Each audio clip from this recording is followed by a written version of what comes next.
خوش آمدید۔ نور رحمان عشق رمضان کی نشریات آپ دیکھ رہے ہیں ٹی وی 1 سے براہ راست سحری کے بابرکت لمحات میں، اور چلتے ہیں اس سیگمنٹ کی جانب جس میں مفتی محمد شاہد مدنی صاحب ہماری بیماریوں کا علاج روحانیت کے نسخے کے ساتھ تفویض فرماتے ہیں اور روحانیت پہ گفتگو بھی ہوتی ہے۔ سیگمنٹ کا نام ہے روحانی گلدستہ۔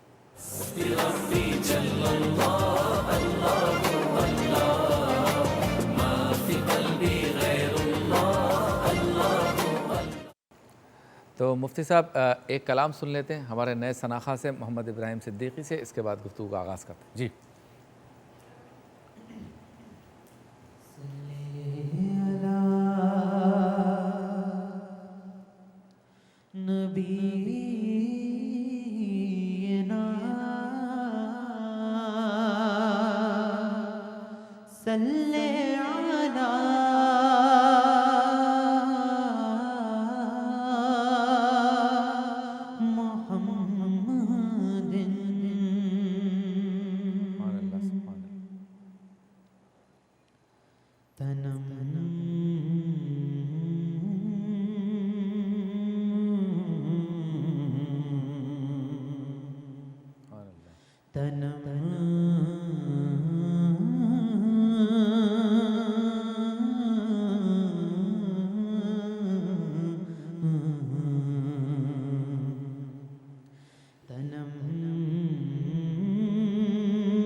شفاعت را چوبازو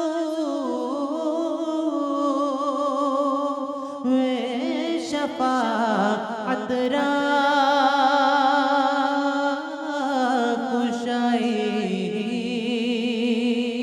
برگناہ گارام کو فدائے لعنت فدا ہے نقش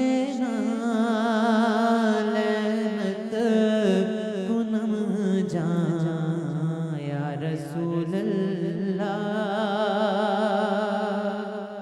ذکر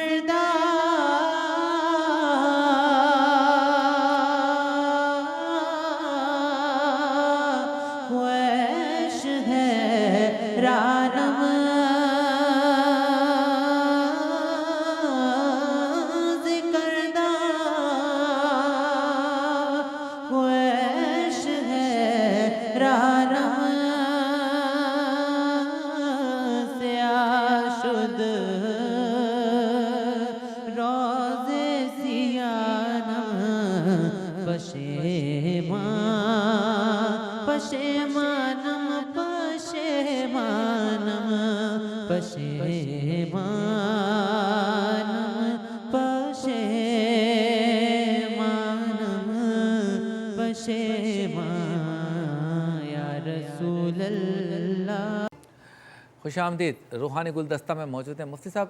یہ کم کھانا، کم سونا اور کم تجارت، کم پیسوں کے پیچھے، کم دنیا کے پیچھے بھاگنا، یہ ہمارے اسلاف کے طریقہ کار، ان کے طریقہ زندگی میں ملتا ہے۔ آج اس کو کیسے ہم اپلائی کریں اور اس کی حکمت کیا ہے؟ ایسا کیوں تھا؟ بسم اللہ الرحمن الرحیم۔ صوفیہ کے ہاں ایک اصطلاح ہے تقلیل کلام، تقلیل طعام اور تقلیل منام۔ तक़लील ताआम यानी कम खाना, तक़लील कलाम यानी कम बोलना, और तक़लील मनाम यानी कम सोना। और इन तीनों चीज़ों की वजह यह है कि खाने का इंसान की ज़िंदगी पर एक बड़ा अमल दखल होता है। जो बंदा अपने नफ्स की हर ख्वाहिश पूरी कर रहा हो, जो नफ्स ने कहा वो खिला दिया, तो फिर नफ्स उसे गुनाहों की तरफ जल्दी ले जाता है। तो जब कोई सालिक सूफिया के पास आया करता था तो सबसे पहले उसका खाना कम किया करते थे, उसे कहा करते थे गैर ज़रूरी तौर पर गुफ्तगू नहीं करना, और उसकी नींद कम किया करते थे। इसीलिए जो सूफिया के मकामात थे उसे खानकाह कहा जाता है। तो एक कौल ये है कि ये लफ्ज़ है खानाए गहवा। अच्छा, गहवा यानी कहवा। तो जो सूफिया के पास आके बैठता था तो सूफिया उसे कहवा पिलाया करते थे, तो कहवे का घर वो हो गया खानकाह। अच्छा, सूफिया कहवा क्यों पिलाते थे, ये भी बड़ी खूबसूरत बात है कि कहवा जो है वो कातिउन नौम भी होता है और कातिअ शहवत भी होता है। तो सालिक के लिए ये दो चीज़ें बहुत ख़तरनाक होती थी, तो उसे कहवा पिलाते ताकि शहवत भी ख़त्म हो और नींद भी कम हो, तो उसे अल्लाह के ज़िक्र में लगा के रखते। आज के पुरफितन दौर में भी ये तीनों चीज़ें हमें इख्तियार करनी चाहिए। जो बंदा बहुत ज़्यादा खाता है तो लेज़ी हो जाता है, तबई तौर पर इबादत की तरफ राग़िब नहीं होता, और नफ्स चूँकि हर ख्वाहिश के पूरा होने पर मोटा हो जाता है, तो फिर वो नफ्स की हर ख्वाहिश की तकमील की तरफ जाकर बाज़-औक़ात गफलत और बाज़-औक़ात कुफ्र तक चला जाता है। तो अपने खाने को महदूद रखें, इसीलिए सूफिया के अक्सर रोज़े रखे जाते थे। फिर इसी तरह तक़लील कलाम, ये बहुत बड़ी नेमत है, यानी कम बोलना। जिन लोगों को गैर ज़रूरी तौर पर बोलने की आदत होती है वो कदम ब कदम शर्मिंदा हो रहे होते हैं। आप बोल कर कई बार पशेमान होते हैं, चुप रहकर कभी पशेमान नहीं होते। आप बाद में सोचते हैं मैं ये वाली बात ना कहता। तो तरीक़ा कार्य होता है कि कम बोलें, सुथरा बोलें, बोलने से पहले सोच लें, जैसे हमारे कहा जाता है तोल लेना कि मुझे ये बात कहनी चाहिए या नहीं कहनी चाहिए, और ये तब होगा कि जब हम तफक्कुर के बाद बोला करें। तो ये एक बहुत बड़ी नेमत है। और तकलील मनाम, कम सोना, चूँकि अगर हम ज़िंदगी का एक बहुत बड़ा हिस्सा सोकर गुजार देंगे तो जो मकसद हयात है अल्लाह की इबादत वो कैसे पूरा होगा। तो रात में कुछ हिस्सा आराम कर लें, फिर उठकर आप 2 रकात तहज्जुद अदा करें या 4 रकात अदा करें या 12 रकात अदा करें। ये जो नवाफिल लैल है ना शबीर भाई, इसमें अल्लाह ने बड़े असरार रखे। इसमें जो कुछ मिलता है, इसमें जो फ़ज़ल होता है, इसमें जो करम होता है, इसमें जो लज्जत क़ुर्ब नसीब होती है वो किसी और चीज़ में नसीब नहीं होती। तो जितना अपने नफ्स को, जैसे कि नबी करीम सल्लल्लाहु अलैहि वसल्लम ने फरमाया कि ए गुरोहे नौजवान, तुम में से जिससे हो सके वो निकाह करे, और जो इस्तिताअत निकाह ना रखता हो वो रोज़े रखे। तो रोज़ा रखने का हुक्म क्यों दिया गया? नफ्स को मारने के लिए। तो आज के दौर में तो चूँकि असबाब गुनाह बहुत आम हैं, तो अगर अपनी ज़िंदगी को थोड़ा महदूद रखेंगे, हफ्ते में 1 दिन रोज़ा रख लिया, रात को अल्लाह का ज़िक्र कर लिया, किसी सूफ़ी साहब के पास जाकर बैठ गए, उनकी बातों को सुन लिया, कम गुफ्तगू कर ली, कहवा पीना शुरू कर दिया, इस नीयत के साथ कि मैं अपने नफ्स को अपने कंट्रोल में रखूँ। हज़रत ज़ुन्नून मिस्री रहमहुल्लाह के बारे में आता है कि बरसा बरस तक आपने नफ्स की बात को नहीं माना, और आपने जो तौबा के रास्ते को, या यूँ कह लें तसव्वुफ़ के रास्ते को इख्तियार किया, वो यूँ किया था कि आप गुजर रहे थे, एक लड़का दरख्त पर उल्टा लटका हुआ था। तो आप उसकी हेल्प को पहुँचे, तो जब उसके करीब पहुँचे तो वो अपने नफ्स को मुखातब करके कह रहा था कि ए नफ्स, जब तक तू मेरी मुआफ़क़त नहीं कर लेगा मैं तुझे सज़ा देता रहूँगा। तो आपने कहा तुम इतने नेक हो? उसने कहा मेरी नेकी की क्या बात करते हो, पहाड़ पे जाओ तुम्हें मुझसे बड़ा नेक मिल जाएगा।